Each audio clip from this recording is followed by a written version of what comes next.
Dan dalam masa yang sama, kenapa Farha letakkan tajuk Healing with Quran? Sebab sebenarnya healing yang sebenar-benar healing adalah bersama dengan Al-Quran.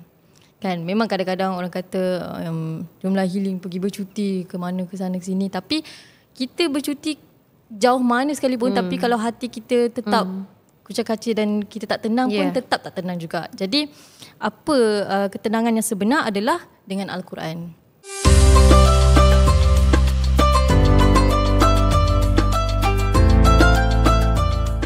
Bismillahirrahmanirrahim. Alhamdulillahirabbil wassalatu wassalamu ala asyrafil anbiya'i wal mursalin wa ala alihi washabbihi ajmain. Assalamualaikum warahmatullahi wabarakatuh. Salam Izzah Speak, salam Ramadan. Sementara bicara Ramadan kali ini, di mana kalau sebelumnya kita sempat bersama Ustazah Asni Mansur yang telah memaksa kita semua menyanyi berselawat dengan menyanyi nasyid dengan suasana yang sangat-sangat subhanallah menenangkan. Kali ini saya fikir kalau dululah episod sebelumnya sampai menitiskan air mata kerana kata-kata beliau benar-benar menusuk kalbu. Hari ini kita bersama dengan seorang wanita muda yang hebat, masya-Allah, yang saya fikir bukan sahaja merupakan seorang qariah bertaraf antarabangsa international, tetapi juga ikon dakwah, usahawan, duta pelbagai jenama dan aktivis kemanusiaan humanitarian. Nama sekarang bergelar Puan, saudara-saudari, teman-teman yang saya hormati. Farhatul Fairuzah, mewakili bukan sahaja pertandingan tilawah Al-Quran, tetapi pada saya memang memberi inspirasi kepada kita semua untuk never give up. Kita kena praktis 15 minit kurang-kurang baca Quran selepas solat untuk melunakkan suara kita yang kurang lunak ini. Apapun puncak kejayaan Puan Farha kita ini pada tahun 2019 apabila dinobatkan sebagai Johan Qariah Tilawah Al-Quran peringkat antarabangsa. At that time Sweet 19.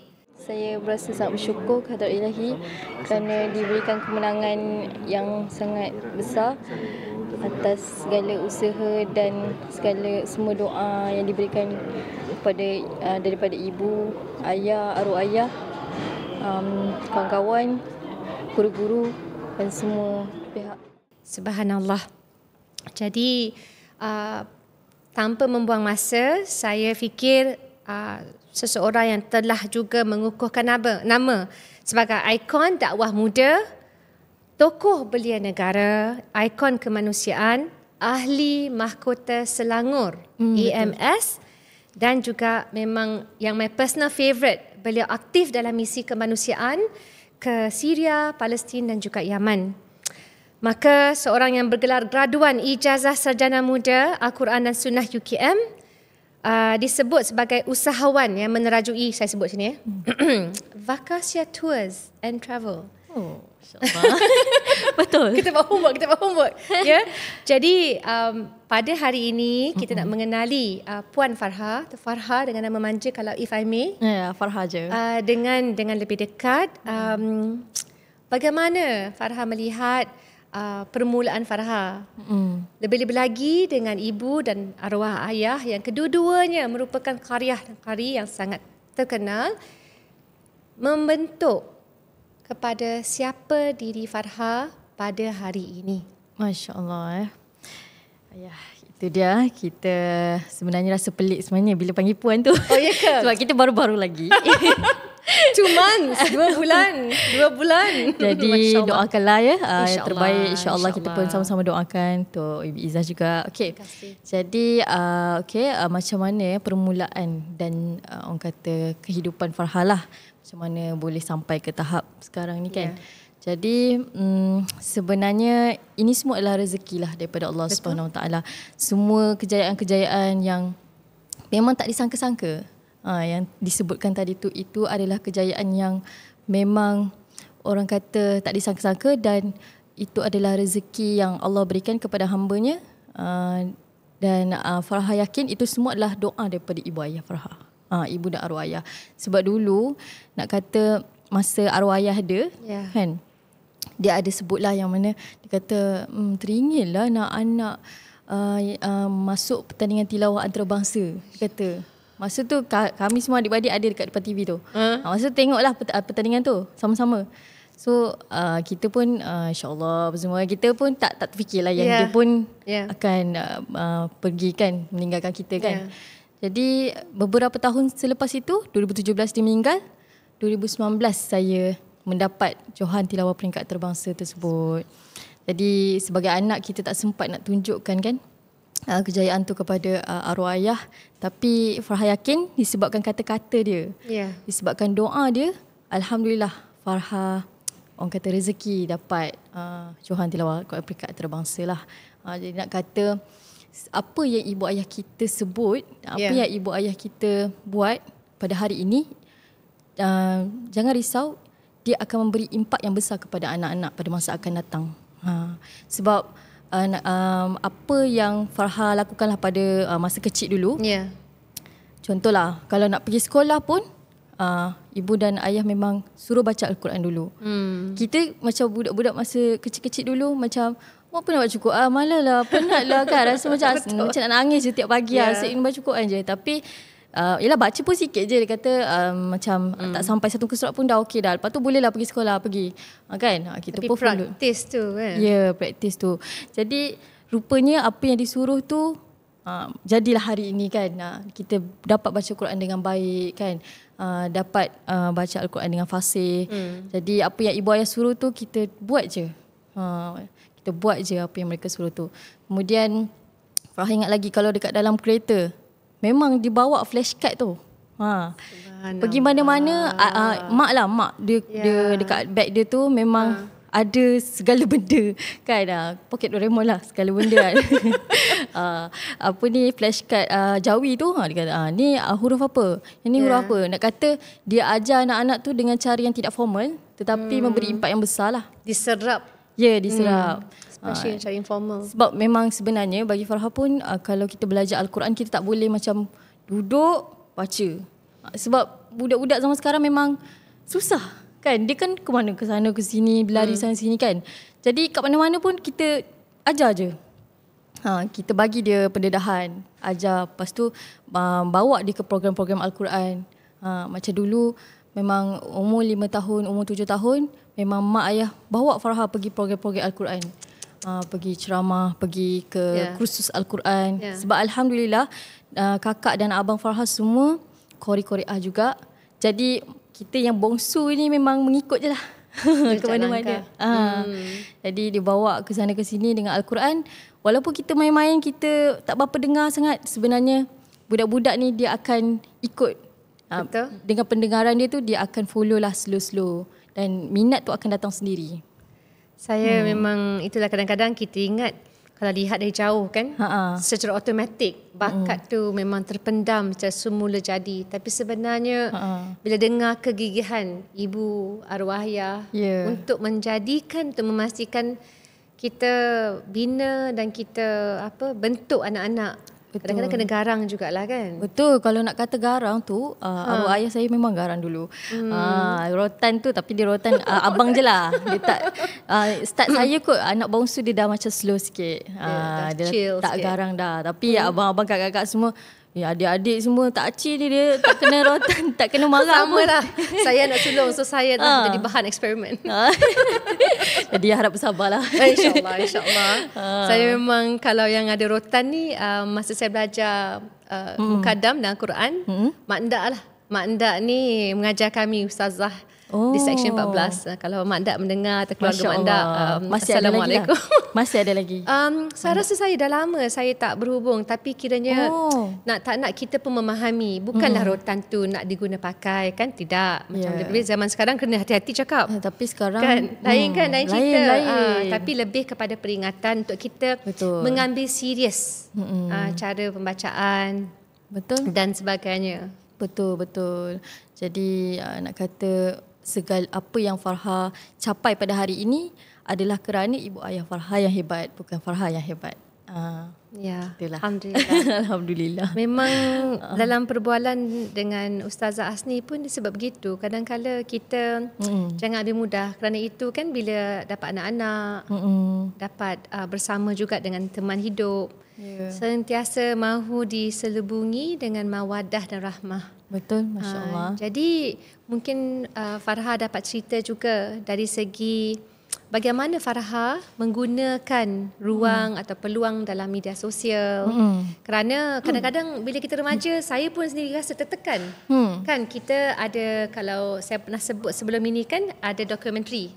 Disebut The Social Dilemma atau dilema sosial. Jadi ditunjuk tentang pengaruh algoritma media dalam internet kan, social media itu kepada pemikiran ataupun otak kita, memberi kesan apa dia panggil addiktif. Kita jadi terlalu khayal, terlalu dipengaruhi.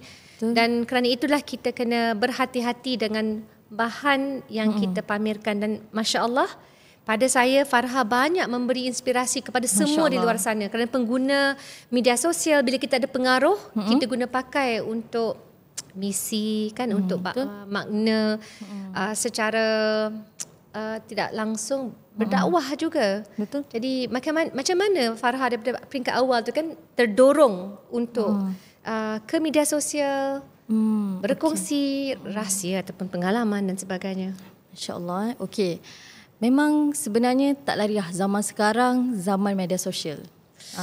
Yang orang kata kalau orang tanyalah ada TikTok, tak ada TikTok. Macam rasa macam pelik. Wah, terasa terasa. Tak adalah, dia bukan. Okay, tak tak ada TikTok ke? Tak ada. Adalah, tapi Ada. tak begitu aktif. Tak apa, yang penting ada. Semakin on the way. So zaman sekarang memang zaman media sosial, Instagram, TikTok, Facebook tu semua akan ada lah kan. Jadi memang tak lari. Betul. Jadi apa lagi anak-anak muda lah macam saya ni kan, zaman-zaman kita memang media Zaman Gen sosial, X tapi zaman anak muda. kita juga. It's okay. Memang guna media sosial sepenuhnya. Sekarang pun TV station pun dah semakin berkurang kan. Orang dah tengok handphone je. Betul. Jadi kita sebagai apa ya, macam sebab dulu Farha pun sebenarnya tak sangka video yang Farha buat macam mengaji semua tu mendapat orang kata perhatian orang ramai lah. Alhamdulillah. Sebab Farha rasa start naik masa PKP dululah, masa 2000 lepas Farha menang tu. Alhamdulillah masa tu Farha cubalah buat live di rumah saja malam-malam. Live mengaji. Cuma mengaji basic, kita ajak orang mengaji sama-sama kan malam-malam, relax, santai. Lepas tu Masya Allah view sampai 2-3 ribu. Nak kata sebenarnya kita orang Islam dekat medsos ni minat dengan bacaan Al-Quran, dengan agama. Tapi mereka tak ada platform. Betul. Tak ada orang yang kongsikan. Jadi Alhamdulillah lah, mungkin ialah kita Farha selalu niatkan kita di samping kita kongsikan bacaan Al-Quran, kita kena selalu niatkanlah semoga apa bacaan yang kita baca ni mendapat keberkatan kan, mendapat manfaat orang di luar sana dan juga pahala yang berterusan lah untuk arwah ayah dan mak. Alhamdulillah, insya-Allah lah. Saya memang bila fikirkan kadang-kala memang mencabar. Tapi pada masa yang sama kalau tidak ada suara Farha, bayangkan kita macam membiarkan orang di luar sana, penonton atau pengguna media sosial seolah-olah tak ada pilihan. Sedangkan kita nak mereka pilih ke arah kebaikan. Betul. Kita nak mereka pilih ke arah Al-Quran. Jadi Masya Allah, saya rasa ibadah atau cara ini kan sangat penting kerana kadang-kadang ada yang pakar tapi mungkin dia sesegan.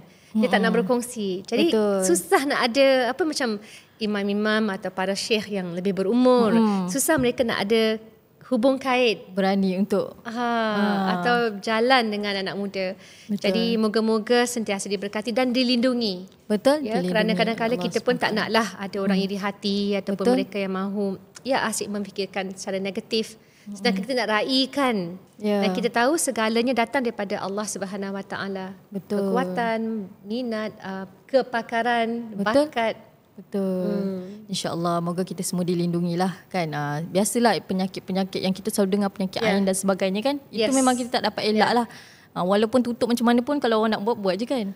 Tapi itulah kita doa semoga kita pun kena ada pendinding diri kita, selalu baca Al-Quran, kita kena amalkan solat di awal waktu, berzikir dan sebagainya. InsyaAllah lah Allah akan lindungi kita. Yang bunda saya selalu ingatkan yang Bismillahilladzi la yadurru ma'asmihi syai'un fil ardi wala fis sama'i wa huwas samiul alim. Memang ibu saya sebelum kami keluar rumah kena baca, kena 3 kul, kena ayatul kursi. Betul. Patutnya kan. Masya-Allah, benda basic tu kita cubalah untuk amalkan insya-Allah. Betul.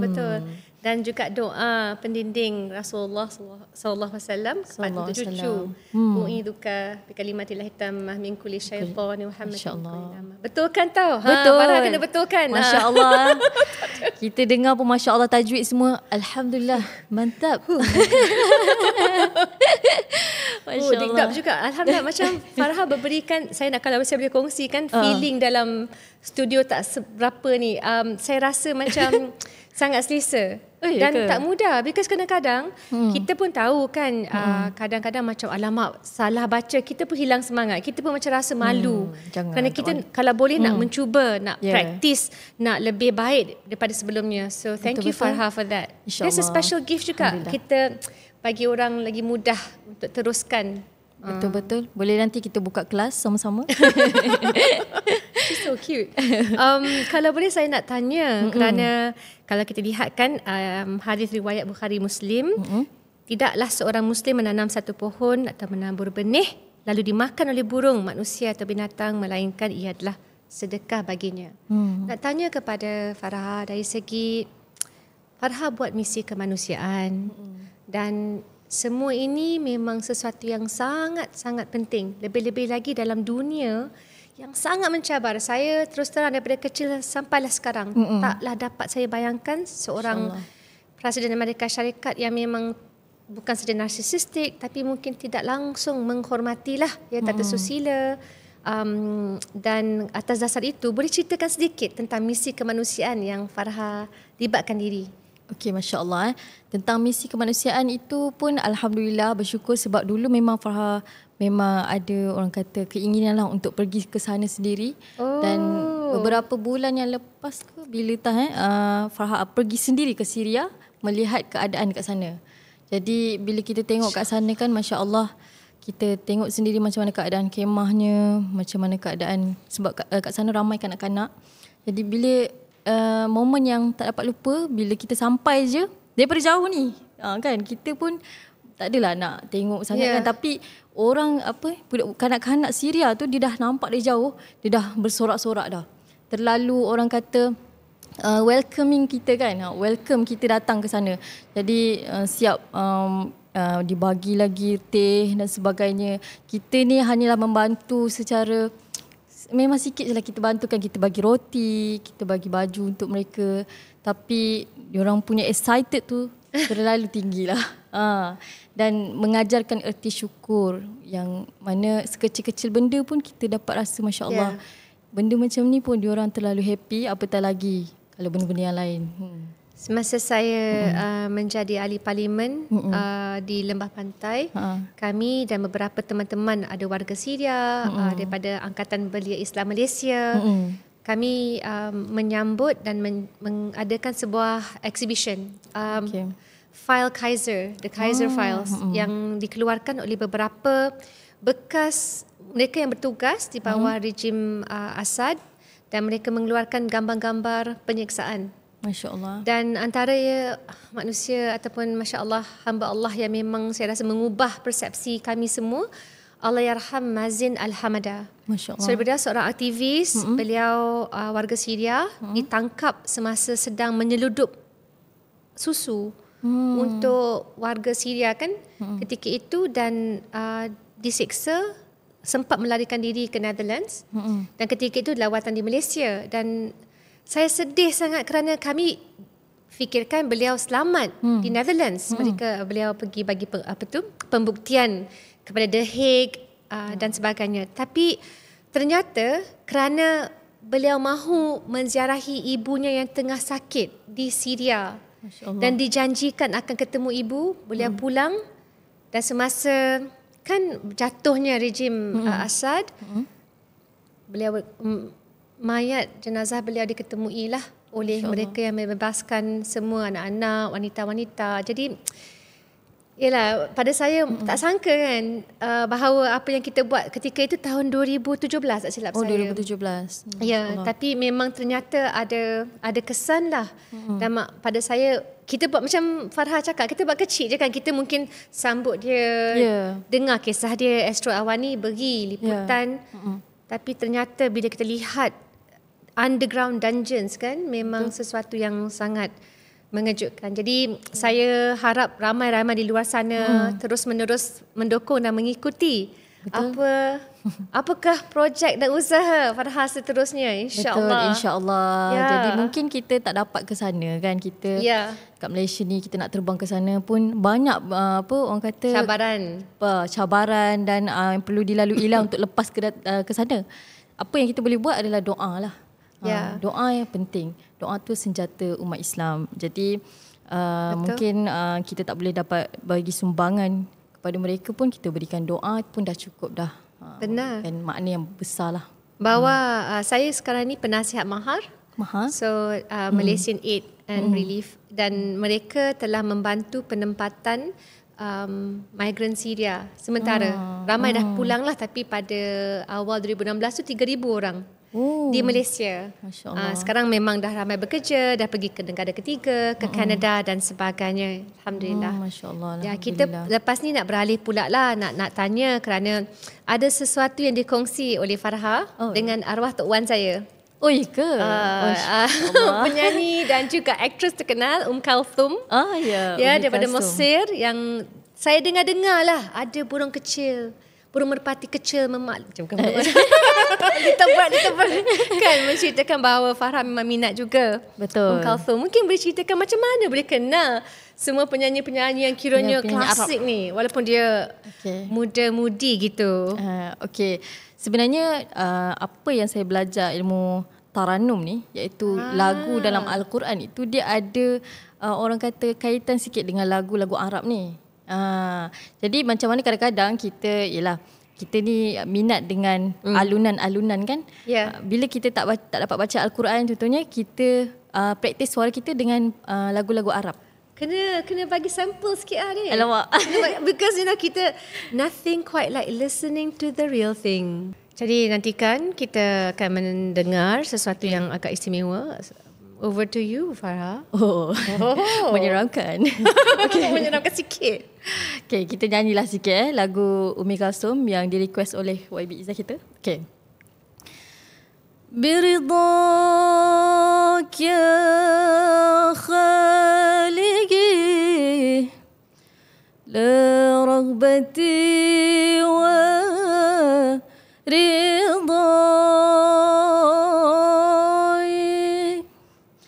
برضاك يا خالقي يا رغبتي ورضاك. Itu je.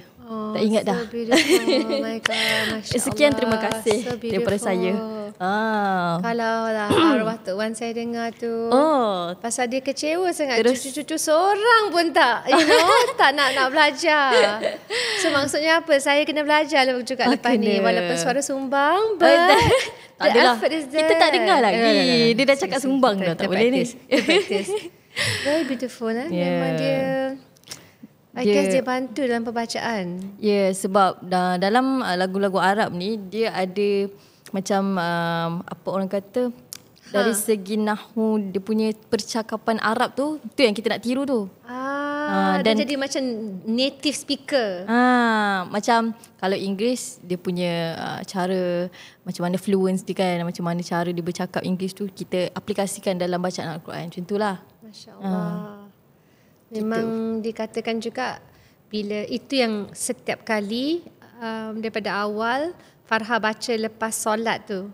Jadi agak-agak mestilah mula dari umur yang kecil. Ya. Memang Farha belajar ilmu-ilmu Al-Quran Taranum semua ni daripada umur 5 tahun. 5 tahun tu dah dengar dah lagu-lagu semua. Umur 7 tahun dah start masuk pertandingan lah. Masa tu darjah 1. Peserta lain semua, saya ingat lagi peserta lain semua darjah 6, darjah 5 besar-besar kan. Saya paling kecil waktu tarik kain mak. Tak nak, malu nak naik pentas. Tapi mak suruh juga, naik kau, naik.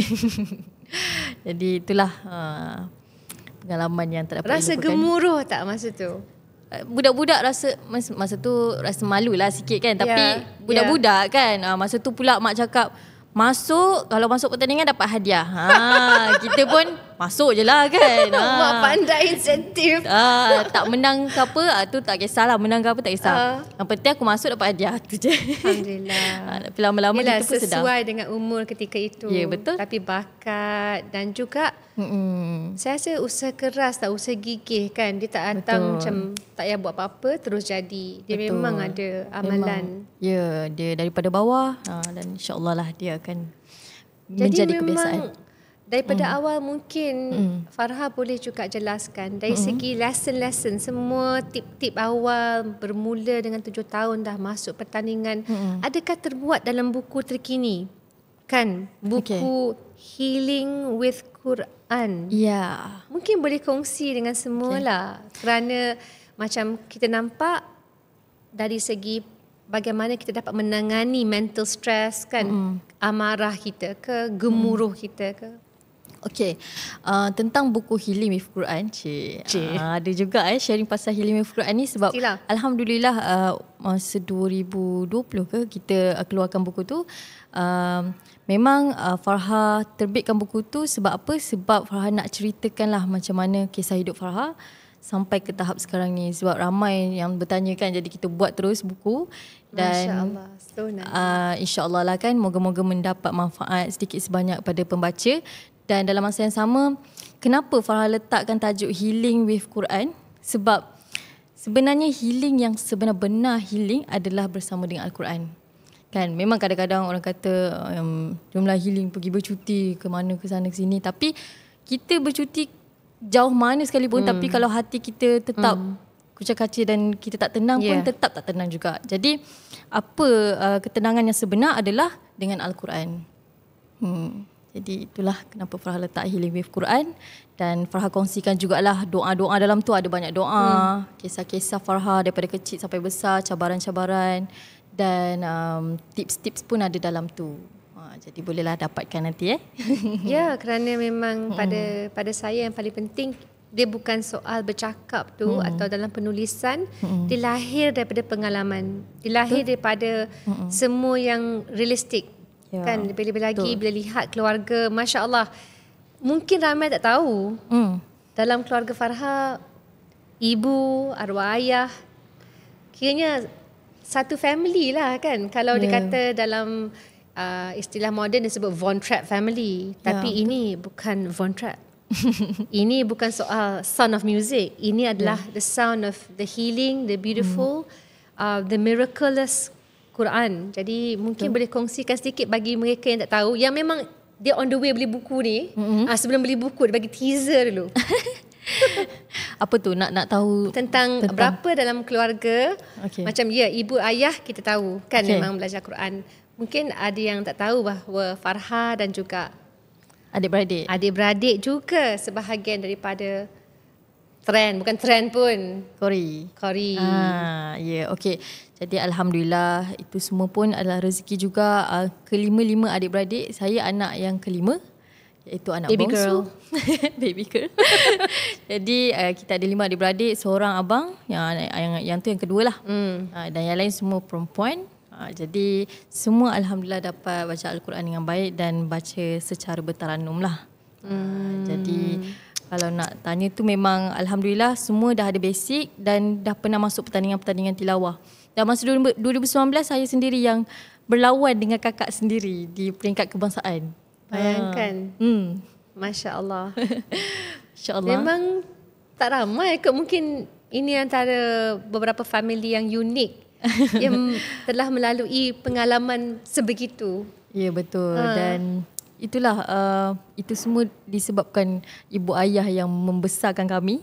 Dan mungkin ada orang yang tertanya lah macam mana masuk pertandingan sekali kan. Kami walaupun yelah biasanya kalau dah pertandingan nombor 1 tak nombor 2 memang kena kena orang kata berserah lah kan. Tapi okey je, kita tak adalah tak bertegur ke apa kan, kita sama-sama sebab kita sama-sama belajar. Sebab masa ada arwah ayah dulu kami kalau balik adik-beradik semua berkumpul, kita buat bulatan. Kita mengaji taranum sama-sama. Jadi memang seronok lah.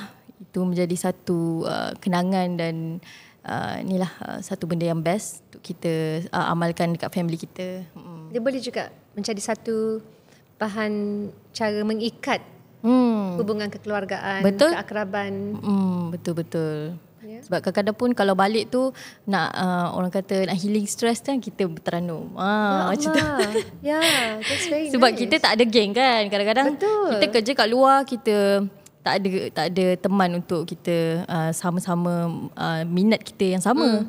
Jadi bila kita balik dengan family, kita sama-sama dalam bidang yang sama, automatik lah kita sama-sama bertaranum.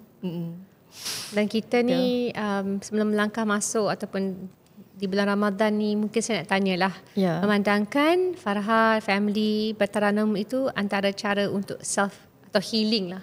Memang sangat kadang-kadang orang tak nak fikir, tapi sebenarnya itulah yang sebaiknya. Apa mungkin tips kepada mereka di luar sana kan, kita punya sesama umat Islam yang memang nak masuk Ramadan, berpuasa, apa yang sebaiknya kita praktikkan? Masya Allah. Walaupun untuk newbies yang kita pun sama kan. Macam saya pun, kita sama-sama ada cabarannya lah. Mungkin ada orang kata kori senang lah, terus boleh baca Quran tu. Tak boleh, jangan judge macam tu. Tak sebab kita pun bermula daripada bawah juga kan. Jadi kita sama-sama istiqomah, sama-sama belajar. Jadi mungkin pada waktu Ramadan ni waktu Ramadan ni, bulan Ramadan adalah bulan turunnya Al-Quran kan. Syahrul Ramadan allazi unzila fihi Al-Quran. Bulan Ramadan, bulan turunnya Al-Quran. Jadi memang kena baca Quran kan. Sebab para nabi dulu pun, para sahabat dulu, ada yang dia mengajar benda lain. Dia seorang pengajar lah, hadis dan sebagainya. Dia sanggup tinggalkan kerana bulan Ramadan adalah bulan Al-Quran. Memang bulan Al-Quran, khas untuk Al-Quran. Jadi buat siapa yang mungkin sebelum ni Ramadan yang lepas tak start lagi baca Quran kan, tergelincir sikit lah. Sama-sama lah kita kan, mungkin tak start lagi nak belajar Al-Quran. Ramadan kali ni kita cuba sikit-sikit kan. Kita kadang-kadang tak perlu pun banyak-banyak. Orang kata istiqamah sikit-sikit, lama-lama insya-Allah menjadi satu kebiasaan, dan sampai akhirnya kita bila tak buat tu dia rasa macam kehilangan. Jadi kita cubalah. First kali caranya adalah kita kena ada circle. Kita kena ada environment yang positif. Macam Farha sendiri, alhamdulillah rezeki memang ada family yang support positif kan. Jadi mungkin untuk orang lain caranya lain pula lah kan. Jadi cari kawan-kawan yang boleh mengajak kita kepada kebaikan. Betul. Cari sahabat yang sebaik mungkin ni tak mudah kan. Kadang-kadang nak ikut kawan, kan nak ikut apa yang kawan-kawan suka buat. Takut nak mencari jalan atau haluan yang lebih baik walaupun kita sendiri. Betul. Jadi kita cuba cari kawan-kawan yang positif. Yang kedua, kawan-kawan yang positif tu lah doa. Saya selalu doa, ya Allah bagilah aku dikelilingi oleh orang-orang yang baik, yang saling mengingatkan. Betul. Saling mengingatkan kita pada kebaikan kan, mengajak untuk kita beribadah bersama-sama. Yang kedua, kita kena cari guru. Bila kita dah ada macam nakib atau nakibah. Betul. Ataupun talaki musyafahah lah. Kerana dalam baca Al-Quran ni, kita belajar Al-Quran, kita kena berguru dan berhadapanlah dengan guru supaya guru tu boleh betulkan bacaan kita. Sebab kadang-kadang orang pernah lah tanya, boleh ke baca Quran tanpa guru, dengar kat YouTube je kan? Okay, jawapannya boleh. Memang boleh. Tapi kita tak tahu bacaan kita tu betul ke tidak. Kan? Takut kita rasa betul lah, baca pun betul semua. Idgham al-gunnah jadi idgham al-gunnah. Betul. Jadi memang kena cari guru. Seperti Nabi kita, Nabi Muhammad SAW pun bertalaki musyafahah dengan Malaikat Jibril alaihissalam. Jadi memang kita sebagai manusia apatah lagi, kita kena ada guru juga kan. Jadi itulah cari guru untuk baca Al-Quran, belajar Al-Quran. Kemudian yang ketiga, kita cuba amalkan pula lah. Kita buat jadual. Lagi bulan Ramadan ni kan, kita sebagai wanita kita cuba buat jadual lah kan, sebab setiap orang ada haid kan, tempoh haid. Betul. Jadi sebelum haid tu bolehlah orang kata faster baca banyak-banyak. Betul. Baca banyak-banyak Nanti kan, kita miss out. Betul. Jadi dalam masa yang sama check juga dengan guru, sebab takut kita baca tu laju sangat, jadi kita pun tak tahu main itulah hantam. Kadang-kadang macam bila belajar dalam grup, bila ada tekanan kan, nak kena baca, kalau cepat itu bagus. Betul. Kan, sedangkan tidak semestinya. Ya, betul. Dia sebenarnya baca Al-Quran ni yang penting kualiti. Sebab Al-Quran ni dia lain tau. Dia tak sama macam baca buku. Baca buku kita boleh baca laju-laju kan. Macam kita habiskan satu buku tu 1 minggu pun tak apa. Tapi Al-Quran ni bila kita salah satu huruf, maka dia akan memberi makna yang lain. Dia akan lain lah makna dia. Kalau makna dia baik, baiklah. Kalau makna dia buruk, betul. Jadi bahayalah. Saya masih ingat ada buku, kalau bercakap tentang pembacaan biasa pun, How to Read a Book. Dan dalam buku tu dia sebut sebenarnya cara terbaik adalah kita letak nota, kita underline letak garisan terhadap perkataan-perkataan atau poin-poin yang penting. Sampai ke tepi tu letak tick untuk poin yang kiranya harus diingat, dan baca sampai siri kandungan dia pun. Itu untuk buku, apatah lagi untuk Al-Quran. Kan? Masya-Allah. Jadi sebenarnya lebih kepada nak speed reading semua, bukanlah saya fikir memang baguslah peringatan yang Farha berikan. Dan sebelum kita mengakhiri episod kita, saya nak Farha nak kongsi lagi tak ayat Quran surah yang favorite sebelum Ramadan? Boleh je. Jadi kita dengar dulu, because peluang ini peluang keemasan, bukan selalu. Saya dah lama nak kira nak interview lah, nak jumpa kan. Jadi saya rasa sangat berbesar hati dan bersyukur hari ini. Alhamdulillah.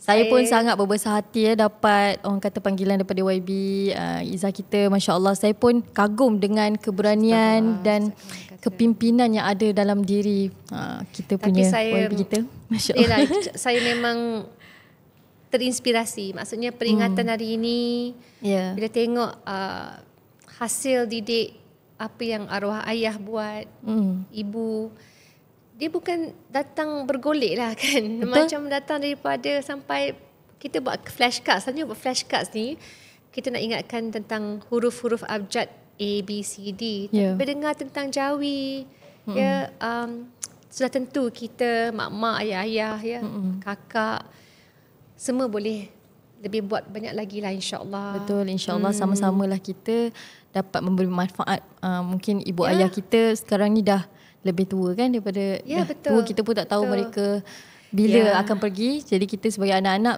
kita cuba teruskan pula apa yang mereka buat untuk kita. Kadang-kadang kita ambil mudah, tapi sebagaimana kita tahu demi masa kan, tak akan begitulah selama-lamanya. Betul, masya-Allah. So, come on sister, I want to hear it. Okay, nak surah apa? Cik boleh request yang favorite Ya, sebab saya memang, kalau saya selalu surah Buruj lah, tapi for you, I want you to recommend. Saya nak Farha recommend, kerana bulan Ramadan ni kita dah set misi kita. Maksudnya kita dah dengar dan hari ini ada special session. Surah pendek lah kot, kan takut tak balik lah kan, baca Yasin tak balik. Kita nak kita menakutkan. Okay, kita baca surah yang basic lah. Surah Al-Fatihah selalu kita baca. Okay. She very nice.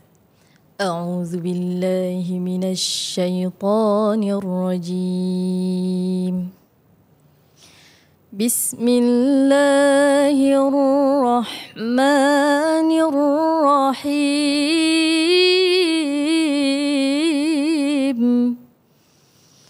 الحمد لله رب العالمين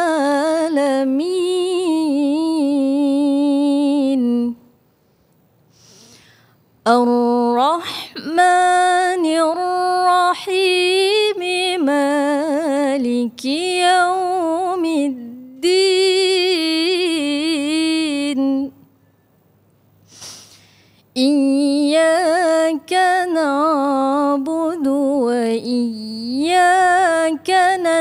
نستعين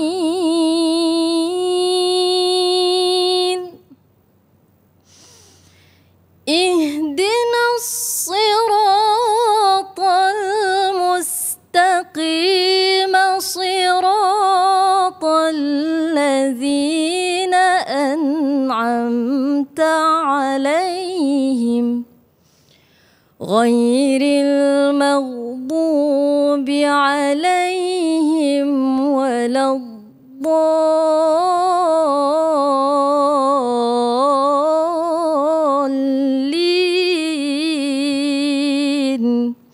صدق الله العظيم. صدق الله العظيم. Itu dia. Itu dia. Ya. Alhamdulillah. Alhamdulillah. Okay. Dalam kelas bahasa Arab saya yang kedua, Ustaz minta saya bacalah. Ya. Jadi memang taklah lepas semuanya. Maksudnya kita sentiasa belajar dan bila mendengar bagaimana dibacakan oleh Farha tadi, ya, lagi kena memperkukuhkan iltizam kita. Benda yang kita ambil mudah kan. Betul. Kita baca dalam setiap solat. Betul. Tapi adakah kita baca sebaik mungkin? Betul. Jadi sorry. Yeah, taking a moment. Alhamdulillah. Alhamdulillah, okay. masya-Allah. Alhamdulillah saudara-saudari, walaupun memang saya berharap dapat meneruskan lagi sesi, tapi kita lepaskanlah Farha kali ini kan. Rasa sekejap je kan. Kan rasa sekejap je. Jadi memang insya-Allah kita ketemu lagi. Dan jangan lupa macam follow channel Farha kerana pada saya sangat bermanfaat buku yang beliau tulis untuk berkongsi kisah. Moga-moga menjadi inspirasi buat kita semua sama-sama nak memperbaiki diri sendiri. Dan sebelum saya mengakhiri juga episod, saya nak berterima kasih jugalah kepada Marble Emporium. Mama Marble. Tadi pun masa kami tengah rekod ada orang naik turun. Tengok Marble. Penajalan ada Fizi Wu. Mereka juga ada serahkan ada beberapa sagu hati lah kepada Farha. Hijabis Tahap, Adriana Yarika, orang Singapura, tapi memang banyak dia membuat bisnes perniagaan di Malaysia. NRC Makeup yang dapat sijil halal bersama dengan JAKIM, dan Al-Quran. Ini saya tanya Ustazah Asni Mansur, macam nak sebut Mushaf Mufiq. Mushaf Mufiq. Mushaf Mufiq. Mushaf Mufiq. Ya, okay. Daripada Nashrul Quran. Nashrul Semalam baru kami pergi semalam. Oh ya ke? Kami melihatlah pencetakan. Jadi siapa yang ada masa pun boleh pergi juga. Dia pun pada bagi sesuatu untuk untuk Farha. Oh ya ke? Sebabnya saya dah lama dah dengan Nashrul Quran. Kita memang dah macam adik-beradik dah. Dulu saya mengajar di Nashrul Quran. So nice. Alhamdulillah. Kita dah kenal rapat lah dengan orang-orang di Nashrul. Studio Makeup. Alamak, episod tak habis-habis. So kita teruskan perbualan kita off camera. Yeah. Alhamdulillah, so nice. Dan insya-Allah dia nak buat program STEM dalam Al-Quran. Masya-Allah. Jadi tentang beberapa kelas-kelas untuk pastikan di sekolah-sekolah kita melihat sendiri dalam Al-Quran itu bagaimana dipentingkan juga penemuan saintifik. The Quran predicts everything. Jadi itu antara sesuatu yang akan dikembangkan di Pulau Pinang juga. InsyaAllah. Bagus tu. Okey, kena habiskan juga episod ni. Okey. Jazakallah khairan. Ketemu lagi episod yang lain. Wabillahi taufiq wal hidayah. Wassalamualaikum warahmatullahi wabarakatuh. Terima kasih.